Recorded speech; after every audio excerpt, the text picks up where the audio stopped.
Hello बच्चों, welcome back to our YouTube channel math is maths. तो बच्चों कैसे हैं आप सब? आई होप आप लोग अच्छे होंगे।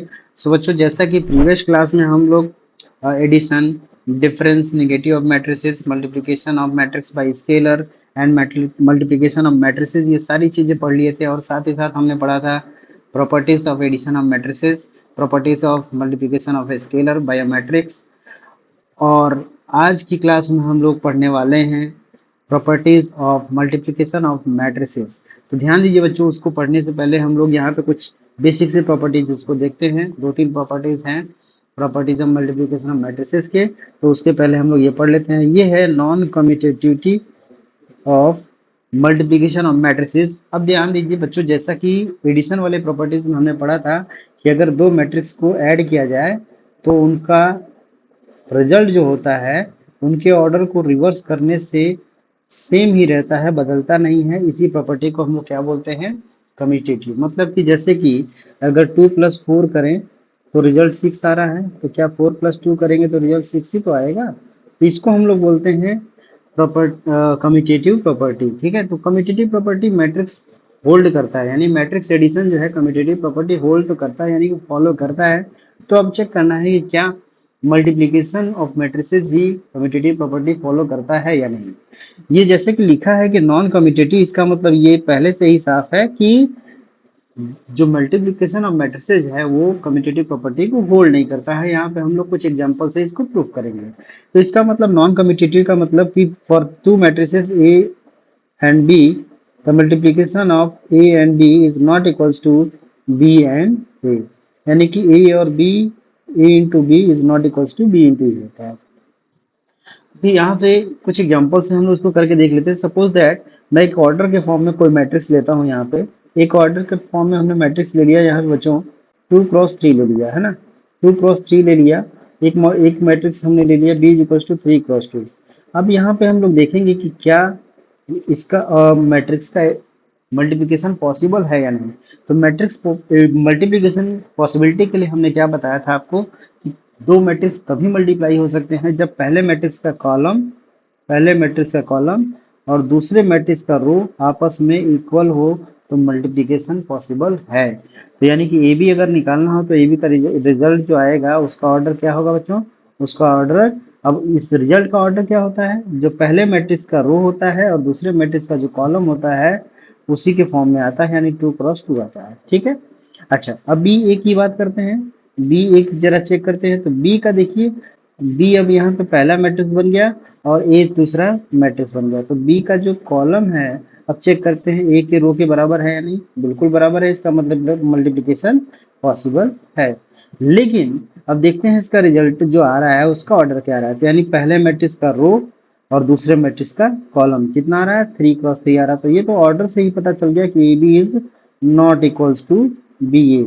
जबकि हमको पता है कि ए बी और बी ए यहाँ पे दोनों ही डिफाइंड है, मतलब ए बी इंटू बी ए, और ए बी और बी ए का दोनों को रिजल्ट आ रहे हैं, मतलब डिफाइंड है।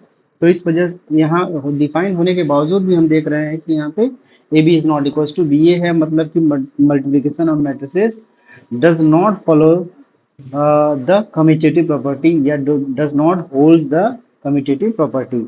अब यहाँ पे बात करते हैं बच्चों, एक एग्जांपल ले लेते हैं। आप ये कहेंगे कि सर यहाँ पे तो मैट्रिक्स का ऑर्डर डिफरेंट डिफरेंट लिया गया है, तो इस वजह से ये ऑर्डर अलग अलग आ रहा है। लेकिन हम सेम ऑर्डर का ले लें तब क्या होता है? जैसे मान लीजिए आप सेम ऑर्डर का ले लें, आप क्या कहेंगे? एक मैट्रिक्स हमने ले लिया 2×2 का, दूसरा मैट्रिक्स बी हमने ले लिया, ये भी 2×2 का। अब जरा देखते हैं मल्टीप्लिकेशन दोनों केसेस में पॉसिबल है। बिल्कुल पॉसिबल है।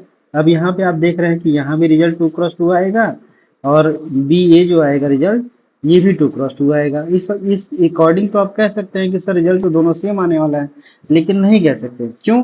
क्योंकि ये ऑर्डर सेम आ रहा है, रिजल्ट थोड़ी ना सेम आ रहा है। रिजल्ट तो इसके अंदर है ना, अभी तो केवल ऑर्डर मिला है। तो हम मैट्रिक्स ले लेते हैं यहाँ पे।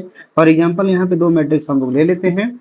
एक मैट्रिक्स हमने ले लिया है यहाँ पे बच्चों, एक मैट्रिक्स हम लोग लेते हैं 1 0 1 0 0 -1। ठीक है। और दूसरा मैट्रिक्स ले लेते हैं, ये देखिए इसका ऑर्डर कितना है बच्चों? 2×2 है। दूसरा मैट्रिक्स यहाँ पे ले लेते हैं बी, जिसका जो मैट्रिक्स है वो 0 1 1 0। ठीक है। अब यहाँ पे हम लोग जरा फाइंड करते हैं बच्चों, ध्यान दीजिए। यहाँ पे इनका हम लोग मल्टीप्लिकेशन फाइंड करते हैं। क्या ये भी ऑर्डर 2 क्रॉस 2 है? मल्टीप्लिकेशन दोनों तरफ से पॉसिबल है, यानी ए बी भी पॉसिबल है, बी ए भी पॉसिबल है।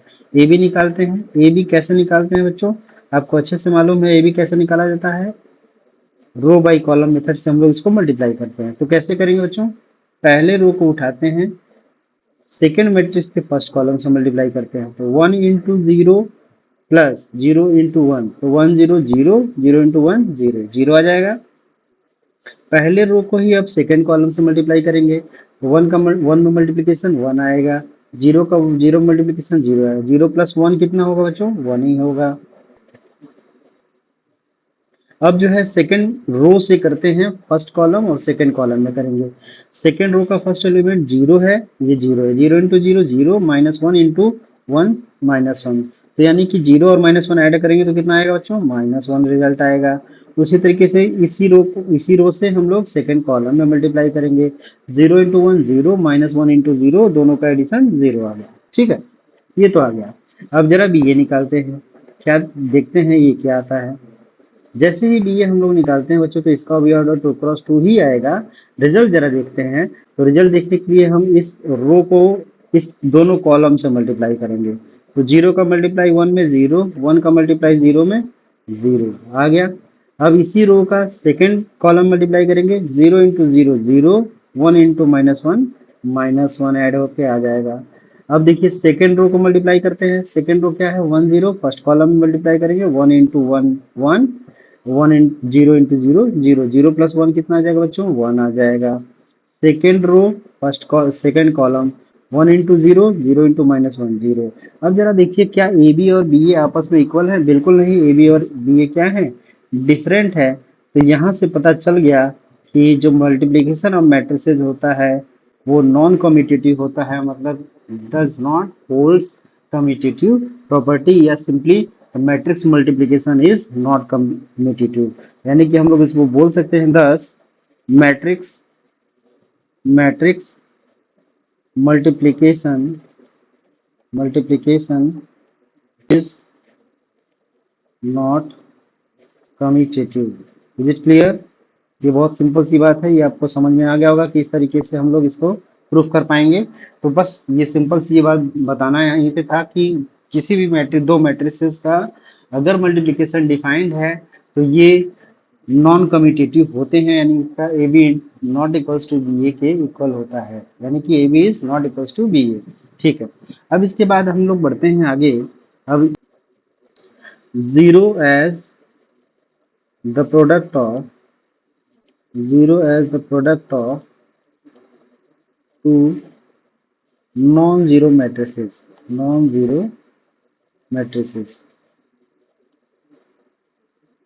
ठीक है, अब इस बात को जरा हम लोग एलजेब्रा से समझते हैं बच्चों। एलजेब्रा में हम लोग जानते हैं कि कोई भी रियल नंबर हमारे पास ए और बी हैं, तो उनके लिए अगर यहाँ पे a × b = 0 गिवन है, देन आइदर a = 0 और b = 0। ठीक है, या तो a 0 होना चाहिए या तो b 0 होना चाहिए, तभी ये रिजल्ट 0 आएगा। लेकिन मैट्रिक्स मल्टीप्लिकेशन में ऐसा नहीं होता है। यहाँ पे दो नॉन जीरो मैट्रिक्स के लिए भी रिजल्ट क्या हो जाता है? 0 आता है। यानी कि for matrix multiplication it is not true. For matrix multiplication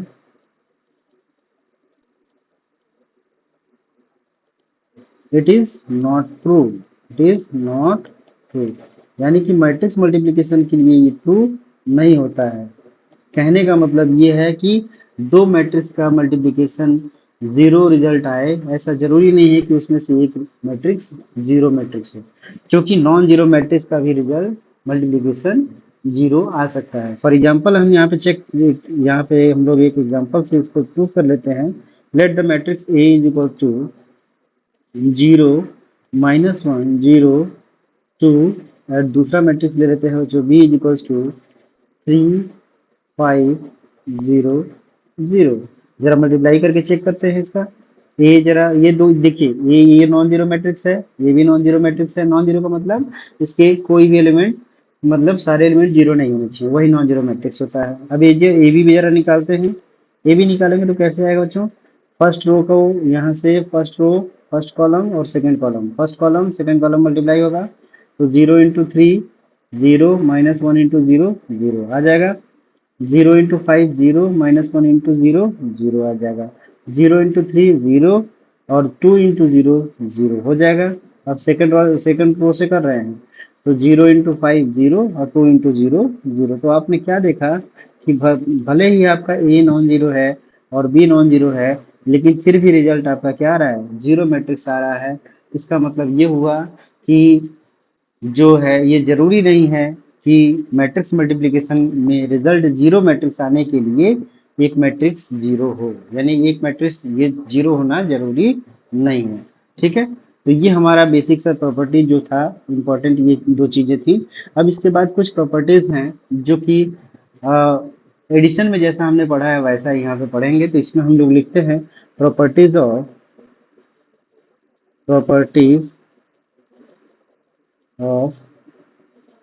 multiplication of matrices. Simple simple सी तीन प्रॉपर्टीज है, इसको फटाफट पढ़ लेते हैं हम लोग। फर्स्ट है बच्चों, फर्स्ट क्या है, एसोसिएटिव लॉ। फर्स्ट क्या है, associative law.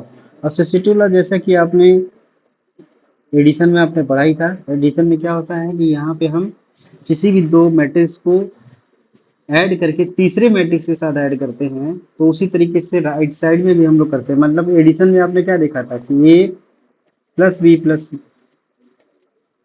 Is equals to A plus B plus C, यानी कि दो को एसोसिएट करके तीसरे के साथ ऐड करना, दो को एसोसिएट करके तीसरे के साथ ऐड करना, यही एसोसिएटिव प्रॉपर्टी कहलाता है। और ये हमारा एडिशन के लिए था। अब ऐसा ही प्रॉपर्टी यहाँ पे हम लोग बच्चों किसके लिए करेंगे, मैट्रिक्स मल्टीप्लिकेशन के लिए। यहाँ पे होता है A B into C is equals to A into B C, ये जो है एसोसिएटिव लॉ कहलाता है। तो यही आपका है एसोसिएटिव लॉ। और यहाँ पे जो है